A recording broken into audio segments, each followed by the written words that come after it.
کل میں دکان سے جلدی گھر چلا آیا. عام طور پر رات میں 10 بجے کے بعد آتا ہوں. کل 8 بجے ہی آ گیا. سوچا تھا گھر جا کر تھوڑی دیر بیوی سے باتیں کروں گا, پھر کہوں گا کہ کہیں باہر کھانا کھانے چلتے ہیں. بہت سال پہلے ہم ایسا کرتے تھے. گھر آیا تو بیوی ٹی وی دیکھ رہی تھی. مجھے لگا کہ جب تک وہ یہ والا سیریل دیکھ رہی ہے میں کمپیوٹر پر کچھ میل چیک کر لوں. میں میل چیک کرنے لگا. کچھ دیر بعد بیوی چائے لے کر آئی تو میں چائے پیتا ہوا دکان کے کام کرنے لگا. اب ذہن میں تھا کہ بیوی کے ساتھ بیٹھ کر باتیں کروں گا, پھر کھانا کھانے باہر جائیں گے. پر کب 8 سے 11 بج گئے پتہ ہی نہیں چلا. بیوی نے وہیں ٹیبل پر کھانا لگا دیا. میں خاموشی سے کھانا کھانے لگا. کھانا کھاتے ہوئے میں نے کہا کہ کھانا کھا کر ہم لوگ نیچے ٹہلنے چلے جائیں گے, گپ شپ کریں گے. بیوی خوش ہو گئی. ہم کھانا کھاتے رہے. اس درمیان میری پسند کا ٹی وی پروگرام شروع ہو گیا اور میں کھاتے کھاتے اسی پروگرام میں کھو گیا. پروگرام دیکھتے ہوئے صوفے پر ہی سو گیا. جب آنکھ کھلی تو آدھی رات بیت چکی تھی. بہت افسوس ہوا کہ دل میں سوچ کر گھر آیا تھا کہ جلدی آنے کا فائدہ اٹھاتے ہوئے آج کچھ وقت بیوی کے ساتھ گزاروں گا, پر یہاں تو شام کیا آدھی رات بھی گزر گئی.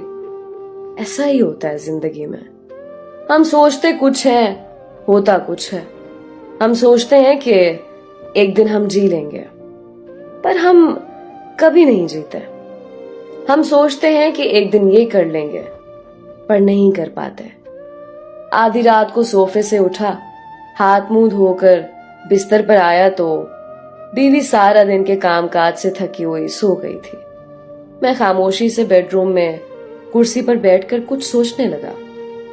20 سال پہلے اس عورت کو بیاہ کر لایا تھا. میں نے وعدہ کیا تھا کہ خوشی میں, دکھ میں, زندگی کے ہر موڑ پر میں تمہارے ساتھ رہوں گا.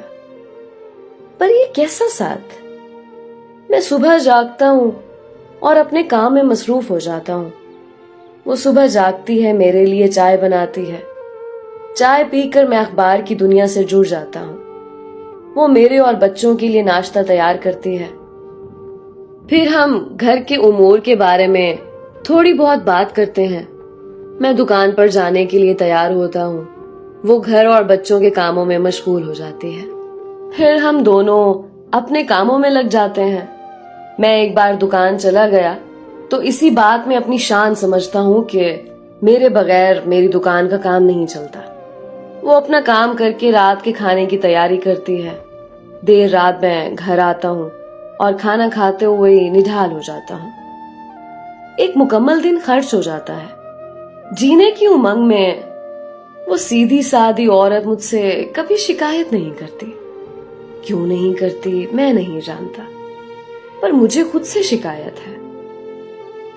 آدمی جس سے سب سے زیادہ محبت کرتا ہے سب سے کم اسی کی پرواہ کرتا ہے. کیوں؟ بہت دفعہ لگتا ہے کہ ہم خود کے لیے اب کام نہیں کرتے. ہم کسی نامعلوم خوف اور ڈر سے مقابلہ کرنے کے لیے کام کرتے ہیں. ہم جینے کے بہانے زندگی برباد کرتے ہیں. کل سے میں سوچ رہا ہوں وہ کون سا دن ہوگا جب ہم جینا شروع کریں گے. کیا ہم گاڑی, ٹی وی, فون, جوتے, کپڑے خریدنے کے لیے زندگی گزار رہے ہیں؟ میں تو سوچ ہی رہا ہوں. آپ بھی سوچئے کہ زندگی بہت چھوٹی ہوتی ہے. اسے یوں ضائع مت کیجیے. اپنی محبت کو پہچانیے, اس کے ساتھ وقت گزاریے. جس نے ماں باپ, بہن بھائی سب کو چھوڑا, آپ سے رشتہ جوڑا, آپ کے دکھ سکھ میں شامل ہونے کا وعدہ کیا, اس کے دکھ سکھ کو پہچانیے تو صحیح. ایک دن افسوس کرنے سے بہتر ہے سچ کو آج ہی سمجھ لیجئے کہ زندگی مٹھی میں ریت کی طرح ہوتی ہے. کب مٹھی سے وہ نکل جائے معلوم بھی نہیں ہوگا.